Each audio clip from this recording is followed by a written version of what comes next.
Assalamualaikum warahmatullahi wabarakatuh. Salam. Baik, kelompok kami, saya sendiri Muhammad Rizky Arianto, NPM 2018 110074, dan ada teman saya. Nama saya Agung Dwi Prasetya, NPM 2018 110055. Dan saya Zakaria Saputra, NPM 2018 110035. Baik, jadi kelompok kami hari ini akan menjelaskan materi tentang manajemen proyek perangkat lunak, yaitu di pertemuan 10 ya, tentang pelaksanaan. Jadi pelaksanaan proyek merupakan proses untuk mengukur kemajuan dan tercapainya tujuan proyek, mengamati penyimpangan proyek dari rencana yang sudah ditetapkan, dan memperbaiki serta menyesuaikan perkembangan proyek dengan rencana yang telah ditetapkan. Dalam konteks manajemen proyek perangkat lunak, istilah pelaksanaan dan kontrol bukan bermakna memberitahu orang-orang apa yang harus dilakukan, mendikte tindakan ataupun pikiran mereka, atau mencoba untuk memaksa mereka untuk berperilaku dengan cara tertentu. Proses pelaksanaan dan kontrol proyek dalam proyek perangkat lunak menekankan pada pengumpulan informasi masa lalu, sekarang, dan juga masa yang akan datang. Semua informasi tersebut dianalisis, didesain, diimplementasikan, dan juga diuji tingkat kebenarannya. Fungsi pelaksanaan untuk mengimplementasikan perencanaan dan kontrol lebih cenderung pada kehati-hatian dalam berbuat dan bertindak agar pelaksanaan dan perencanaan sesuai. Sasaran dari pelaksanaan dan kontrol adalah seluruh aktivitas atau fase dalam proyek perangkat lunak. Jadi berbicara pelaksanaan di sini, tujuannya bukan untuk memerintah ya, atau memberitahu apa saja yang ingin dilakukan, tapi lebih ke pengumpulan informasi yang masa lalu berkaitan dengan proyek yang akan kita kerjakan. Selanjutnya, pelaksanaan proyek menentukan tindakan yang perlu untuk memastikan bahwa kegiatan dalam rencana proyek selesai. Produk proyek yang dihasilkan selama pelaksanaan proyek dan biasanya membutuhkan sumber daya yang paling penting untuk mencapainya. Sumber daya di sini bisa dari sumber daya manusia maupun dari materialnya. Bidang pengetahuan utama yang terlibat dalam pelaksanaan adalah integrasi, ruang lingkup, kualitas sumber daya manusia, komunikasi, dan pengadaan. Outputnya atau hasilnya meliputi hasil kerja, permintaan perubahan, peningkatan kualitas, dan berbagai item pengadaan seperti kontrak, daftar bidang pengetahuan, proses, dan output dari pelaksanaan proyek. Output yang paling penting adalah hasil kerja atau report kerja ya, atau pengiriman produk seperti yang dapat dilihat dalam tabel di bawah ini. Nah, jadi ini adalah tabel pelaksanaan ya. Ada manajemen integrasi, di mana prosesnya pelaksanaan rencana proyek, dan keluarannya itu hasil kerja berupa permintaan perubahan. Selanjutnya ada manajemen kualitas, prosesnya itu jaminan kualitas, dan outputnya itu peningkatan kualitas. Selanjutnya ada manajemen sumber daya manusia, prosesnya itu tim pengembang, dan keluarannya itu peningkatan kerja, masukan ke kinerja penilaian. Manajemen komunikasi, penyebaran informasi, prosesnya penyebaran informasi, keluarannya rekaman proyek ataupun laporan proyek, penyajian proyek. Manajemen pengadaan, prosesnya sosialisasi seleksi sumber administrasi kontrak dan outputnya proposal kontrak, penyesuaian perubahan kontrak maupun permintaan pembayaran. Manajemen pelaksanaan proyek menitik beratkan pada kegiatan menyediakan kepemimpinan proyek, mengembangkan tim inti, memverifikasi lingkup proyek, menjamin kualitas, penyebaran informasi kepada para pemangku kepentingan, pengadaan sumber daya yang diperlukan, dan pelatihan pengguna untuk mengembangkan kode. Selanjutnya ada menyediakan kepemimpinan proyek. Manajer proyek, maksud saya, harus dapat menyebutkan faktor-faktor yang mendukung keberhasilan proyek. Di antaranya adalah proyek harus memiliki tujuan yang jelas, membuat pekerjaan menyenangkan, dan berpegang teguh pada jadwal. Jadi tetap sesuai dengan schedule perencanaan ya. Selanjutnya untuk mencapai tujuan, bagaimanapun Orang harus memiliki pemahaman yang sangat jelas tentang apa tujuan dari proyek. Ya, pastinya kita harus paham dulu apa dari output proyek yang akan dikerjakan. Untuk membuat proyek menyenangkan, manajer harus menciptakan kegiatan apapun untuk mencapai keberhasilan proyek. Manajer proyek juga memiliki tanggung jawab dalam 4 bidang yang luas, yaitu proyek, organisasi, tim, dan diri sendiri. Setiap bidang tanggung jawab memiliki fokus yang sedikit berbeda dan menambah keragaman peran. Tanggung jawab yang paling jelas adalah untuk proyek juga memiliki tanggung jawab untuk organisasi. Proyek yang sedang dikelola diharapkan dapat memberikan karya nyata untuk organisasi. Sejauh mana akan bertanggung jawab untuk menjamin karya nyata ini?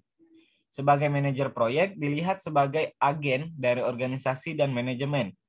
Manajer proyek diharapkan mematuhi kebijakan organisasi, bertindak dalam batas-batas otoritas, dan umumnya membuat keputusan terbaik untuk kepentingan organisasi. Itulah harapan terakhir dari manajer proyek. Tanggung jawab manajer proyek terhadap tim proyek memiliki variasi yang berbeda antara satu proyek dengan proyek yang lainnya. Manajer proyek memastikan bahwa tim ini memberikan informasi yang benar sepanjang proyek yang dijalankan, menyediakan umpan balik atau respon yang konstruktif bila diperlukan, dan memberikan efek positif, adil, dan pengakuan untuk kinerja.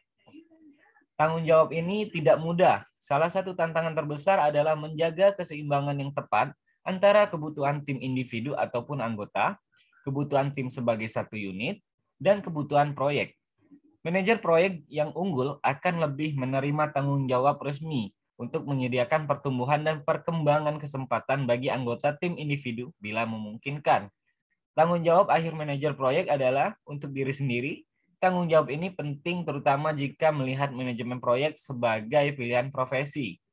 Sebagai profesi, manajer proyek perlu memiliki kompetensi fungsional manajer proyek yang merujuk pada kemampuan untuk mensintesis berbagai keterampilan dengan benar.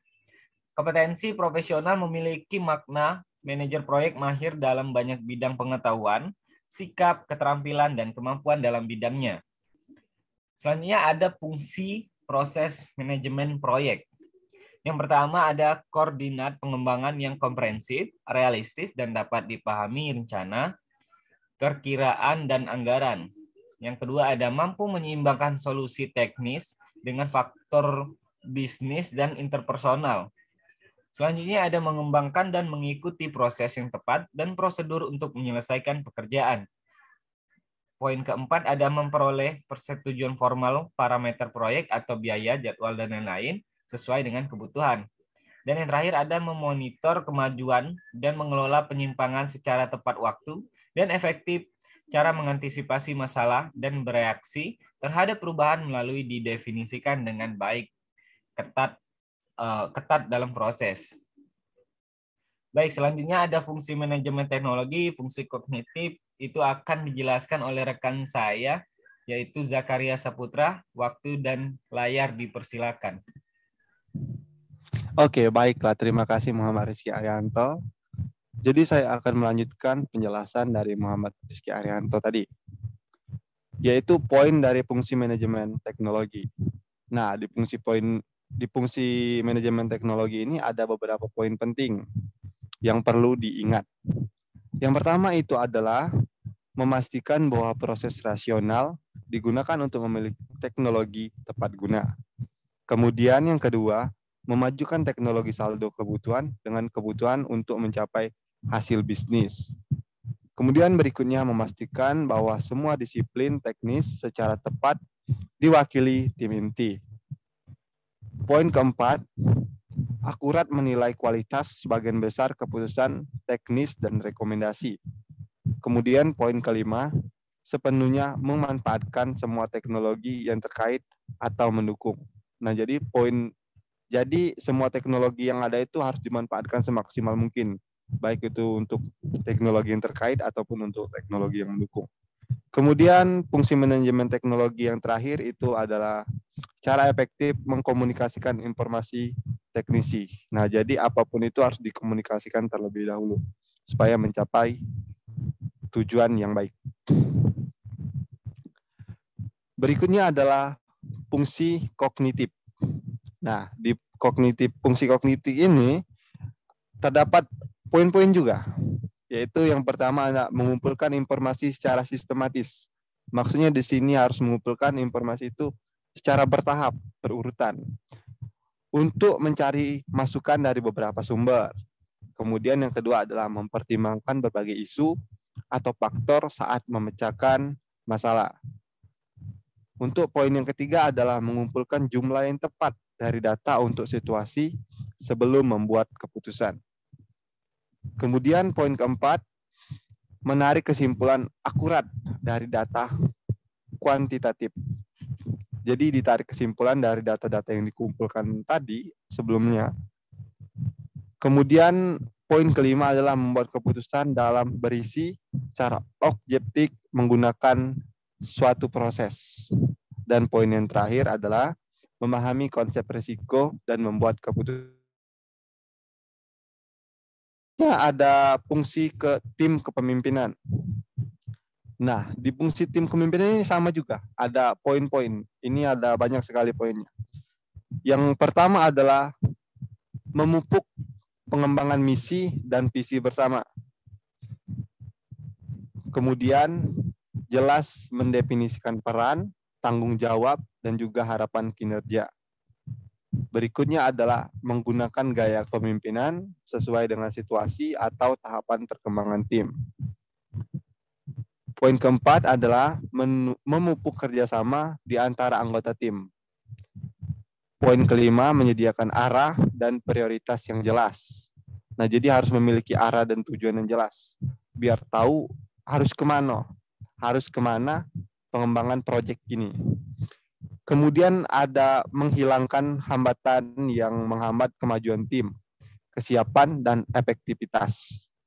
Poin berikutnya adalah meningkatkan partisipasi tim dalam pemecahan masalah dan pengambilan keputusan yang sesuai.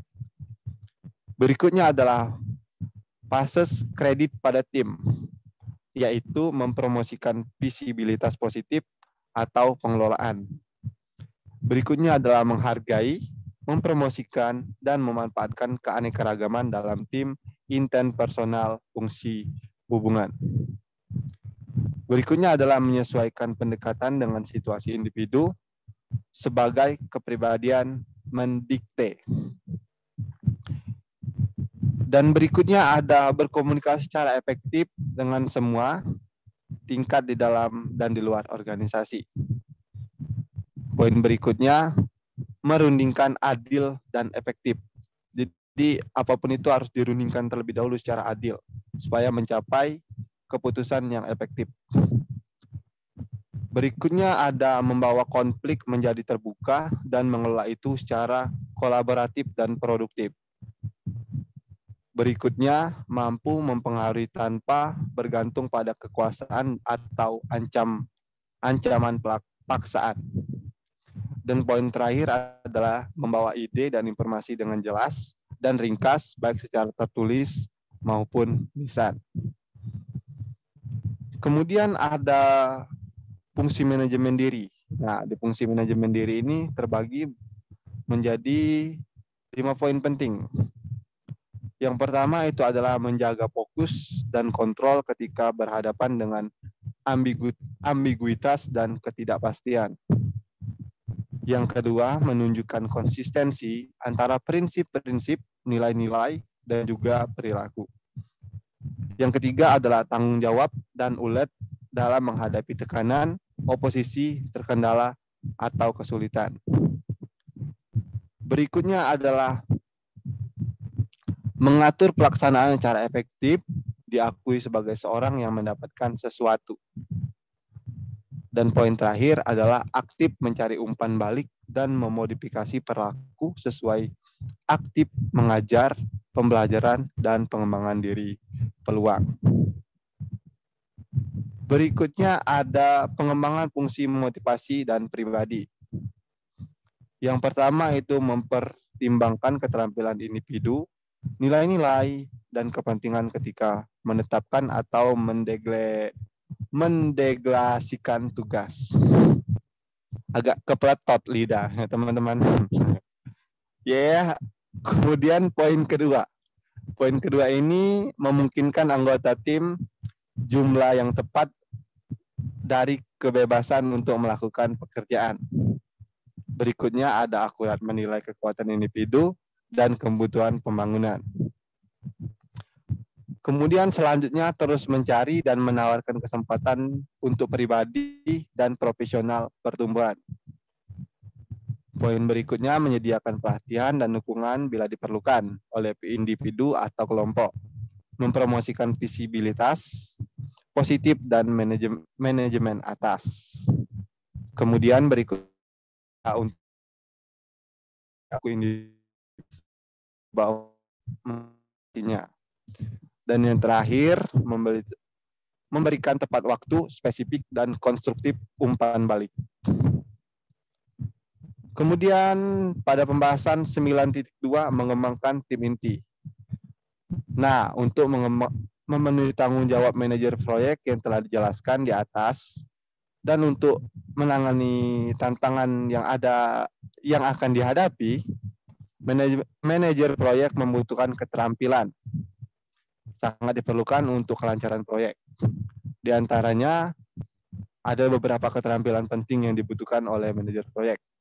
Yang pertama adalah keterampilan proses manajemen. Nah, ini sangat penting sekali karena dia itu seorang manajer harus mengerti manajemen proyek dan juga proses-prosesnya. Kemudian yang kedua adalah interpersonal dan perilaku, yaitu bergaul dengan baik dengan semua orang, baik itu dengan atasan, dengan bawahan, dengan orang-orang sekitarnya. Kemudian keterampilan manajemen teknologi. Nah, yaitu keakraban dengan teknologi yang digunakan dalam proyek. Artinya itu mengerti, mengikuti perkembangan teknologi yang ada, dan mampu melakukan dan mengelola teknologinya. Menggunakan minimal, bisa menggunakan teknologi yang ada. Kemudian sifat-sifat pribadi yang diinginkan, yaitu memiliki sikap yang baik, nilai-nilai yang baik, dan juga perilaku pribadi yang baik. Kemudian ada satu keterampilan proses manajemen proyek. Oh, ini dijabarkan lebih rinci lagi ya, teman-teman.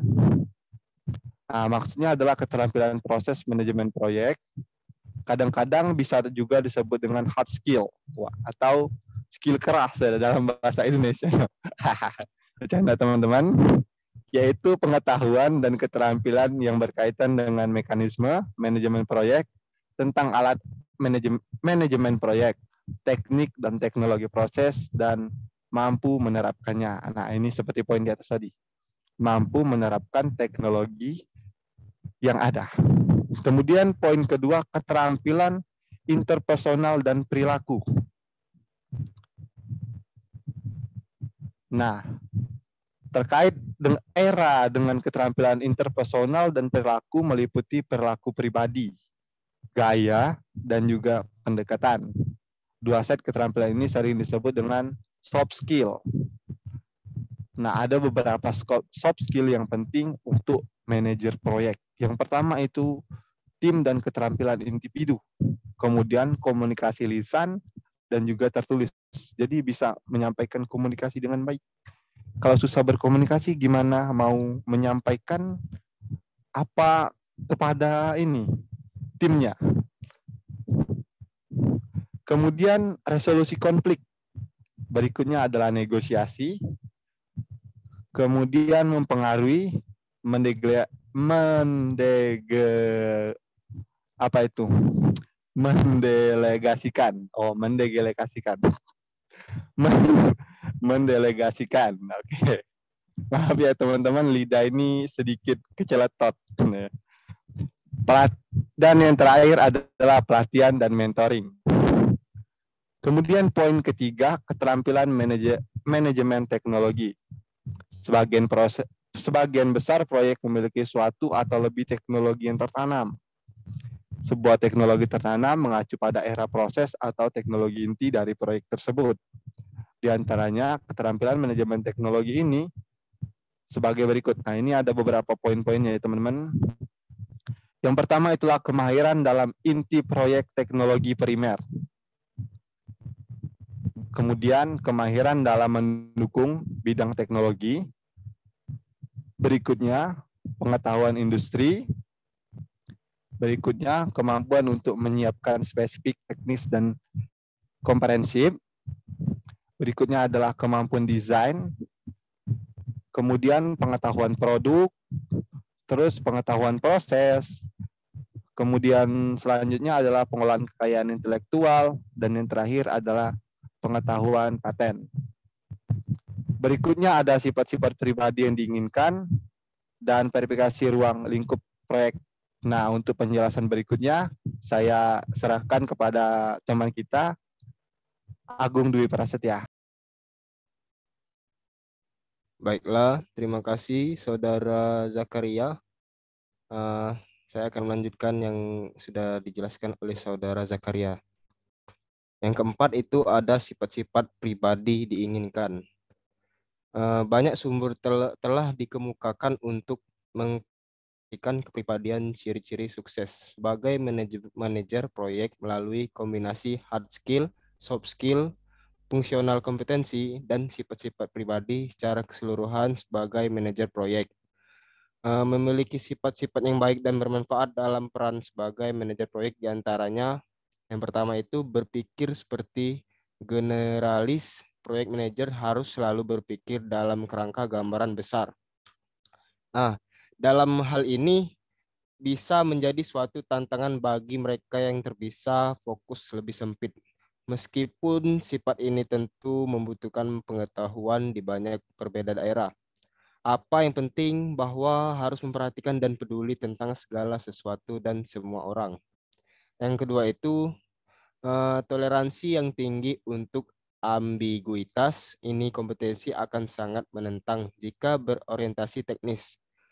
Akan sering menerima sinyal campuran atau data bertentangan. Perlu mengembangkan proses untuk menemukan kebenaran dan mempersempit input tanpa frustasi.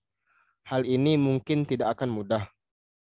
Yang ketiga itu ada toleransi yang tinggi untuk ketidakpastian, seperti ambiguitas. Ini adalah sangat menantang jika memasukkan manajemen proyek dari arena teknis. Kebanyakan orang berorientasi teknis adalah terbiasa presisi. Sebagai manajer proyek, norma adalah untuk membuat banyak keputusan tanpa informasi yang memadai. Yang keempat ada kejujuran dan integritas. Meskipun kebajikan yang jelas, sifat-sifat ini layak disebutkan spesifik. Setiap kali studi dilakukan pada ciri-ciri bahwa orang-orang yang paling dikagumi atau keinginan dalam memimpin, kejujuran dan integritas selalu naik ke atas. Salah satu yang terbaik perilaku ciri-ciri bagi seorang manajer proyek adalah untuk dikenal sebagai melakukan apa mengatakan akan melakukan. Oke, lanjut. Di 9.3 ada verifikasi ruang lingkup proyek. Proyek ini biasanya dimulai ketika kita mengenali adanya sebuah kebutuhan. Dari titik ini, bagaimanapun kita seringkali dapat menjadi musuh bagi diri kita dari kita sendiri dan dapat kehilangan kontrol dengan sangat cepat jika kita tidak mengikuti pendekatan disiplin. Mengapa? Karena kita adalah manusia. Ketika salah satu dari kita menemukan masalah, kecenderungan alami kita adalah ingin menyelesaikannya secepat mungkin. Seringkali dengan solusi pertama yang muncul di kepala kita, itu sifat dasar manusia. Di permukaan, pendekatan ini mungkin tampak mengagumkan, karena tampaknya untuk menyelesaikan masalah dengan cepat dan tegas. Sayangnya, itu kontraproduktif untuk manajemen proyek yang baik. Pendekatan yang solid untuk membuat proyek berjalan sukses adalah dengan mengikuti 4 langkah dasar, yaitu pertama, sepenuhnya memahami masalah atau peluang. Yang kedua, memilah dan memverifikasi ruang lingkup proyek. Yang ketiga, mengidentifikasi dan mengembangkan solusi yang optimal. Dan yang keempat, secara resmi meluncurkan proyek. Oke, selanjutnya di 9.4. Menjamin kualitas. Di dalam menjamin kualitas, untuk memastikan produk akhir memiliki kualitas tinggi, maka diperlukan pengawasan sepanjang pengembangan proyek. Tujuan jaminan kualitas ini, sistem adalah untuk menjamin spesifikasi semua pekerjaan sesuai dengan yang ditetapkan sewaktu proyek sedang berjalan. Aktivitas ditekankan kepada pemeriksaan kualitas tiap produk kerja, tools dan metode yang digunakan. Setidaknya untuk melihat kualitas proyek dengan menggunakan tinjauan terhadap 3 masalah, yaitu yang pertama operasi produk, correctness, ada reliability, efficiency, integrity, usability. Yang kedua itu ada peralihan produk. Yang pertama itu ada portability, reusability, interoperability. Yang ketiga itu ada revisi produk. Di dalam revisi produk itu ada maintainability, flexibility, testability. Lanjut di 9.5, penyebaran informasi. Nah, komunikasi adalah faktor kunci dalam keberhasilan proyek. Ada pepatah mengatakan bahwa takut pada ketidaktahuan akan merugikan proyek. Tim proyek perlu membuat unit penyebaran informasi proyek sesering mungkin dengan cara yang berbeda-beda supaya tidak jenuh. Sebab penerimaan informasi hampir mirip sama dengan seseorang merespon motivasi yang berbeda. Mereka juga menanggapi berbagai bentuk komunikasi. Tim proyek dalam penyebaran informasi bisa menggunakan rapat, poster, komunikasi elektronik, dan laporan tertulis. Yang selanjutnya 9.6, pengadaan sumber daya penting. Proyek melibatkan pengadaan hardware, software, dan produk-produk atau sumber daya yang lainnya. Terdapat beberapa vendor yang tersedia komputer pribadi, server, printer, perangkat keras jaringan, sistem operasi, perangkat lunak komunikasi, perangkat lunak sistem reservasi, dan pelatihan. Menggunakan berbagai perangkat keras dan sistem operasi merupakan sesuatu yang khas pada proyek-proyek teknologi informasi yang besar. Tantangan utama bagi Departemen Layanan Informasi adalah membuat semua komputer yang berbeda dapat berkomunikasi. Staf layanan informasi membuat dan menginstal perangkat keras yang diperlukan menulis perangkat lunak sistem untuk infrastruktur proyek. Tim pengadaan berperan penting dalam bekerja dengan sebagai vendor untuk pengadaan software, hardware, dan pelatihan teknis. Yang terakhir itu ada 9.7, pelatihan pengguna untuk pengembangan kode OP. Sebuah keputusan penting mengenai software adalah siapa yang akan mengembangkan antar muka pengguna yang akan digunakan. Tim proyek memiliki kewajiban untuk memberikan pengetahuan dan keterampilan kepada pengguna. Bisa melalui pendidikan dan pelatihan, modul, petunjuk teknis, atau yang lainnya. Oke, cukup sampai situ saja. Kepada Saudara Rizky, saya kembalikan. Baik, terima kasih Saudara Agung Zakaria telah menyampaikan materi tentang manajemen proyek perangkat lunak bagian pelaksanaan. Mungkin itu saja presentasi dari kelompok kami. Mohon maaf bila ada salah kata. Kami pamit. Mohon undur diri. Wassalamualaikum warahmatullahi wabarakatuh. Waalaikumsalam warahmatullahi wabarakatuh.